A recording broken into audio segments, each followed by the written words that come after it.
야곱이 야복 나루에서 아내들 또 자식들을 강돔으로 먼저 보내고는 홀로 남았습니다.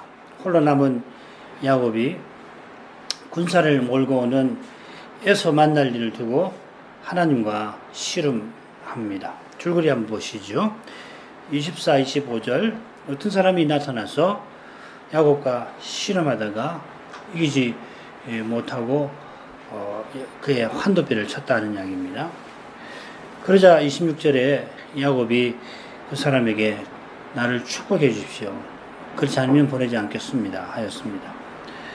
그랬더니 그 사람이 야곱의 이름을 이스라엘이라 바꾸어 줍니다. 그게 27, 28절이고 29, 30절은 야곱이 당신의 이름을 알려주십시오 했더니 알 것 없다 하시고 오히려 그 다음에 야곱이 바라는 대로 축복을 했다 하는 이야기고 그 다음에는 이제 야곱이 그 다음 날이 새서 분이엘을 지났고 환도뼈가 위골되었으니까 절묘소 같다 하는 이야기입니다. 야곱이 야복 나루에 홀로 남아있다가 밤새 어떤 사람과 씨름했는데 씨름 후에 야복강을 마침내 건너서 형에게로 나아갑니다. 환도뼈가 어긋나서 절면서 갔는데 야곱과 씨름한 그 사람이 야곱을 이기지 못해서 그 뼈를 쳤던 까닭입니다. 밤새 씨름을 하지만은 야곱을 이기지 못한 그 사람이 날이 새어 자기를 보내달라 하니까 야곱이 그에게 축복해 주셔야만 보내드리겠습니다 합니다.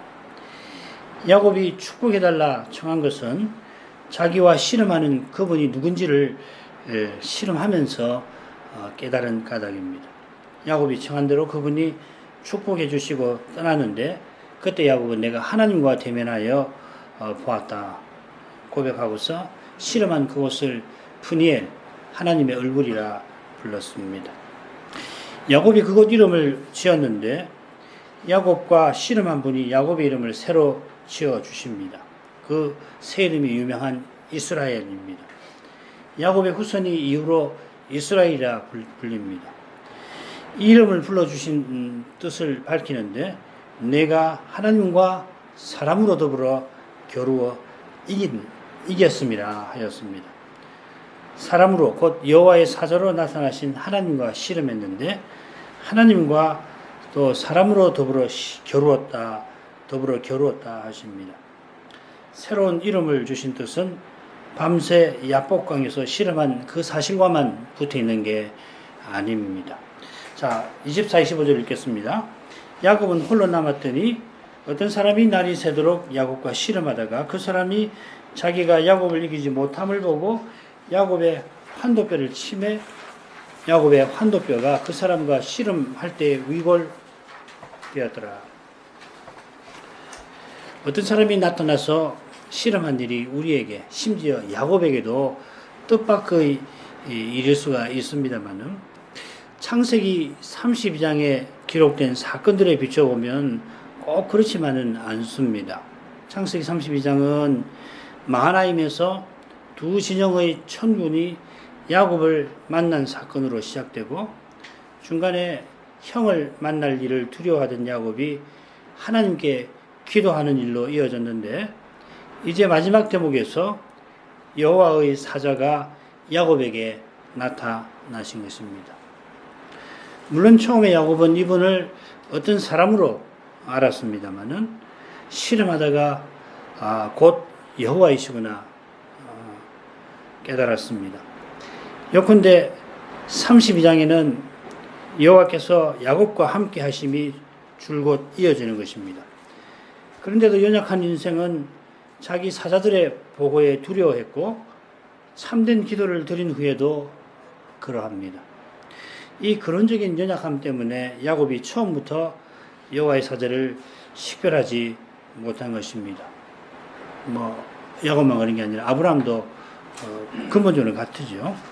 이런 연약한 야곱을 붙들어 주려고 하나님이 찾아오셨습니다. 하나님이 찾아오셔서 이 씨름의 방식을 택한 이유가 뭘까요? 씨름하시면서 하필 그의 환도뼈를 치셨을까요? 우리는 야곱이 태어날 때에 형의 발꿈치를 잡고 태에서 나온 것을 알고 있습니다. 거기서 야곱이라고 하는 이름도 나왔습니다. 이후에 야곱은 언약을 이루려는 마음에 형의 장자권을 얻으려고 씨름했고 애썼고, 그런 씨름 끝에 눈먼 아버지를 속이기도 했습니다.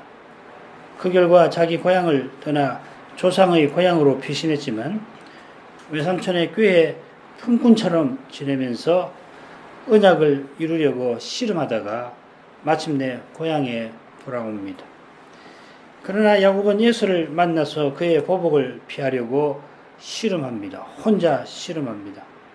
처음에 자기 사자들의 보고에 그는 두 진영의 천군처럼 자기 종과 짐승을 두 진영으로 나누며 마음을 썼고, 하나님께 기도한 후에는 에서에게 드릴 예물을 준비하여 종들들어 일정한 거리를 유지하면서 5대의 짐승을 몰고 가도록 예를 써서 생각을 해냈고, 밤이 찾아와서 진영에 누웠지만은 잠을 청하지 못하고 닥칠 위험을 피하느라 씨름했고, 마침내 밤중에 일어나서 아내와 자녀들과 종들을 먼저 보내고 혼자 남아서 에서 만날 일을 두고 씨름했습니다. 그런 그에게 어떤 사람이 찾아와서 정말 씨름하였습니다. 혼자 씨름하는 야곱에게 찾아와서 함께 씨름한 것입니다. 이 씨름을 통하여, 물론 이 씨름은 정신적인 것이 아니고 신체적인 거겠죠. 이 씨름을 통하여 야곱은 에서 만날 준비를 제대로 하게 됩니다.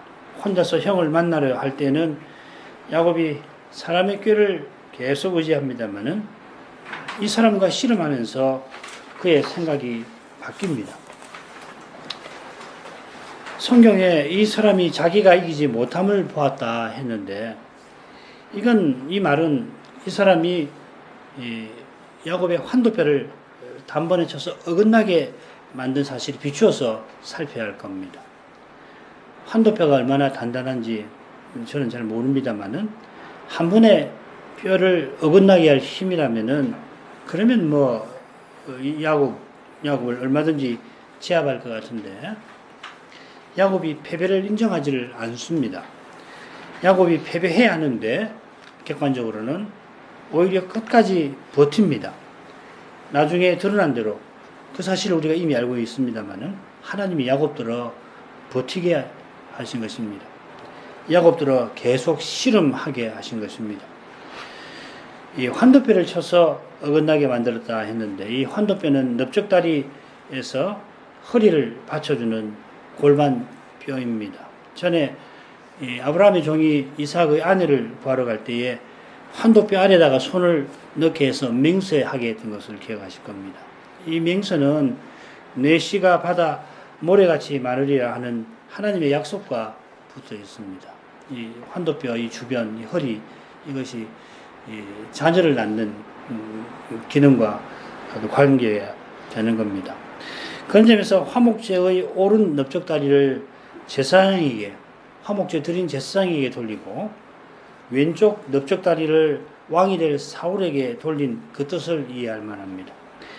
언약의 중보자들을 상징하는 넓적다리 뼈를 쳤다 하신 것은 하나님이 언약을 이루어야 할 야곱에게 경고하신 것입니다. 이 친다는 표현이 후대에 와서는 하나님의 거룩하심에 손대는 자를 거룩하신 하나님이 처벌하시는 것을 표시하곤 합니다. 문둥병 그 정결법에 여러 번 나오는 말입니다.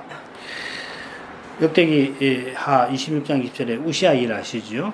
우시아를 치시니까 문둥병이 발했다 할 때 그 말입니다.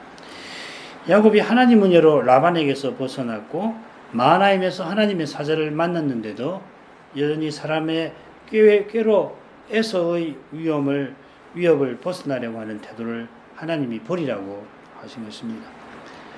사람의 꾀를 의지하는 태도로는 하나님 언약을 결코 이룰 수 없습니다. 그런 태도가 조금이라도 있으면 안 됩니다.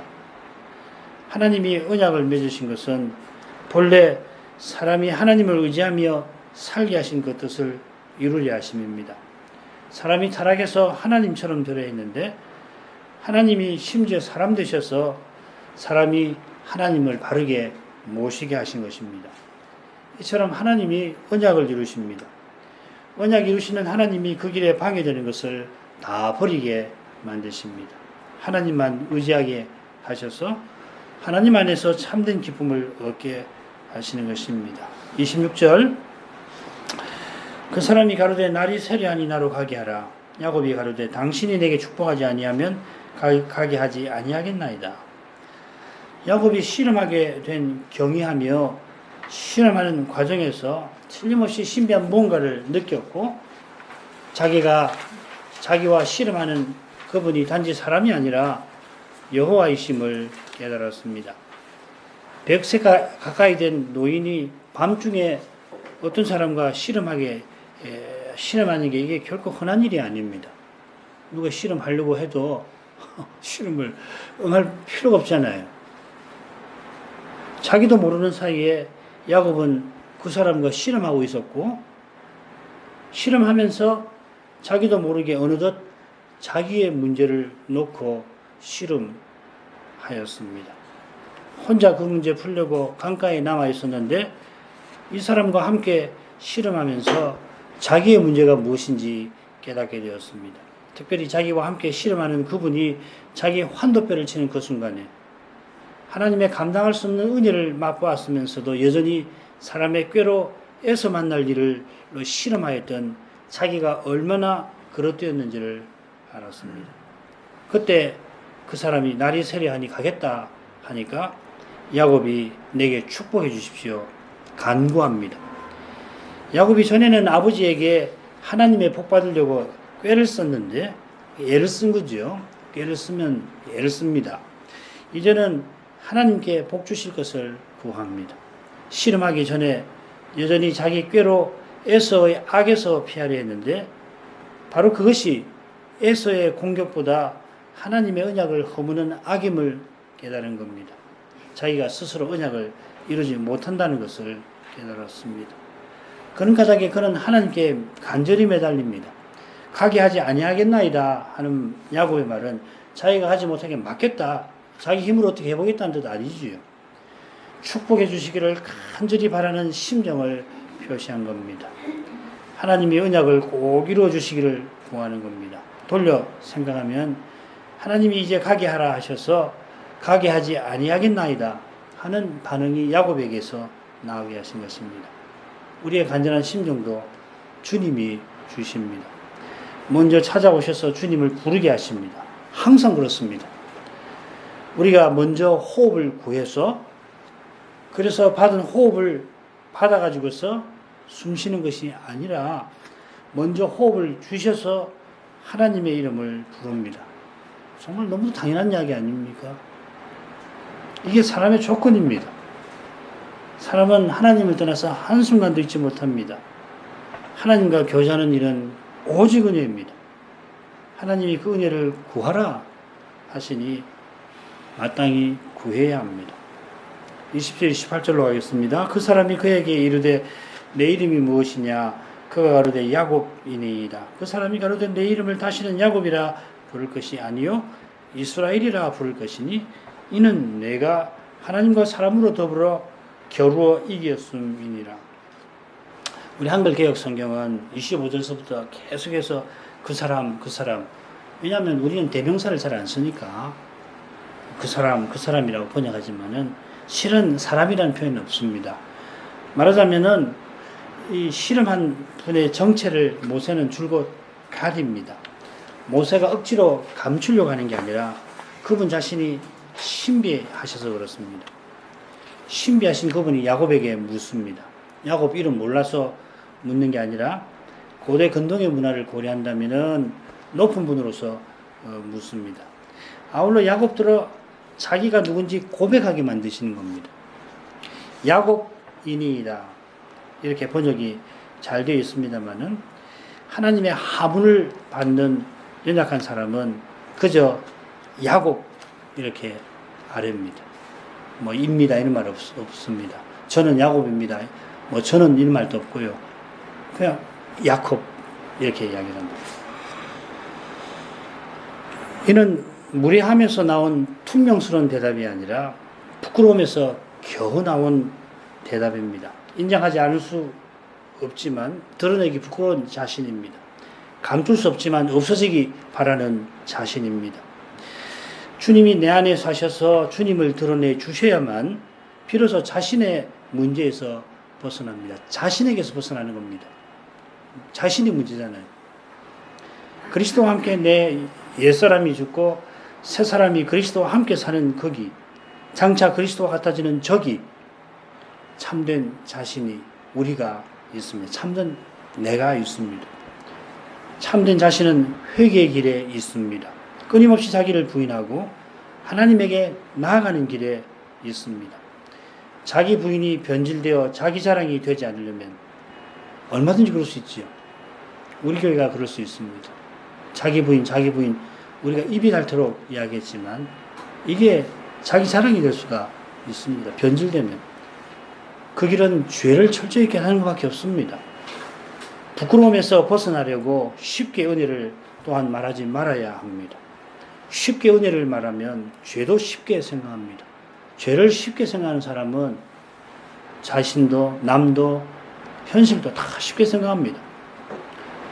오직 주님이 말씀으로 찾아오셔서 죄를 드러내시고 거기서 벗어나는 유일한 길이 예수께 있음을 알리실 때에 참된 고백, 참된 회개가 이루어집니다. 그처럼 그분이 야곱들어 내 이름을 다시는 야곱이라 부를 것이 아니요 이스라엘이라 부를 것이라 하십니다. 이는 하나님이 야곱을 변화시켜 주실 것을 가리킵니다. 죽을 때까지 야곱이 스스로는 야곱입니다. 스스로는 안 바뀝니다. 그러나 주님의 은혜로 이스라엘로 살게 될 것입니다. 우리가 죽을 때까지 온갖 악으로 향하는 성향을 지닌 죄인입니다만은 그리스도 안에서 그리스도를 드러내며 살 것입니다. 하나님이 아브라함을 찾아오셔서 그의 이름을 아브라함이라 고쳐주셨는데 고쳐주신 이름대로 그가 언약의 후사를 이어받았습니다. 그처럼 야곱을 이스라엘이라 부를 것이라 하신 하나님은 야곱에게 약속하신 대로 이스라엘 족속을 일으키셨습니다. 이스라엘이라 그가 불릴 것이라 하시고 이는 내가 하나님과 더불어 겨루 이겼음이니라 이겼기 때문이다. 이렇게 덧붙여 말씀하십니다. 야곱의 이김을 말씀하십니다마는 하나님이 이스라엘 되게 하신 까닭에 그렇습니다. 이 이스라엘이라는 말이 무슨 뜻일까? 분분해요.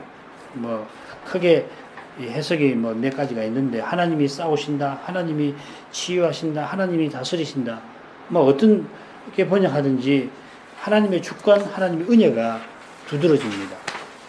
하나님이 먼저 찾아오셔서 야곱과 실험해 주시고 밤새 실험할 수 있게 하시고 마침내 하나님께 축복받게 만드셨습니다. 그처럼 라반과 평화 언약을 맺기까지 하나님이 야곱과 함께 하셔서 그가 라반의 집에서 벗어날 수 있었습니다. 그처럼 여호와께서 앞으로도 야곱과 함께 하셔서 친히 언약을 이루실 것입니다. 29, 30절 야곱이 청하여 가로되 당신의 이름을 고하소서. 그 사람이 가로되 어찌 내 이름을 묻느냐 하고 거기서 야곱에게 축복한지라. 그러므로 야곱이 그곳 이름을 브니엘이라 하였으니 그가 이르기를 내가 하나님과 대면하여 보았으나 내 생명이 보존되었다 함이더라. 야곱이 하나님 이름을 알고자 합니다. 야곱이 자기와 씨름한 사람이 하나님이신지 몰라서 이름을 알고자 했던 게 아니라 하나님이신 줄 이미 알았어도 하나님을 아는 만큼 그분을 모르는 까닭에 야곱과 같이 이런 물음이 자연히 떠오르는 겁니다. 삼손 아버지 마노아도 그랬죠. 하나님은 묻는 야곱에게 도리어 물으셔서 답하십니다. 네가 나를 정녕 모르느냐? 이런 취지로 말씀하시면서 야곱이 앞으로도 하나님 말씀을 겸손히 듣게 하십니다. 하나님 말씀에서 하나님을 압니다마는 하나님을 아는 만큼 하나님의 신비를 고백합니다. 계시된 비밀이라는 말씀 들어보셨지요? 예수께서 하나님 비밀이신데 계시되셨다. 그래서 계시된 비밀. 이 계시된 비밀은 자기를 드러내시면서 동시에 감추시는 하나님처럼 인간의 이성의 역설입니다만은 그 역설 안에서 사람의 이성은 자기 자리를 찾습니다. 이성의 자리는 하나님 말씀을 겸손히 듣는 거기에 있습니다. 하나님은 야곱에게 축복하셔서 자기를 알리십니다. 복 주마 하신 대로 복 주셔서 자기를 드러내십니다. 여호와의 영광, 나는 나일 것이다 하는 그 영광이 야곱의 삶에서, 야곱의 교회를 통해서 드러날 것입니다. 이것이 여호와를, 하나님을 알게 하시는 목적입니다. 야곱의 남은 삶과 자식의 삶에서 생생하게 드러나듯이 하나님을 알게 하심은 근본적으로 죄인을 구원하심입니다. 하나님의 사랑 안에서 죄를 깨닫는 것이 말씀 듣는 핵심입니다. 말씀 듣는데 죄는 깨닫지 못한다면 주의 영광을 뵙지 못한 것입니다.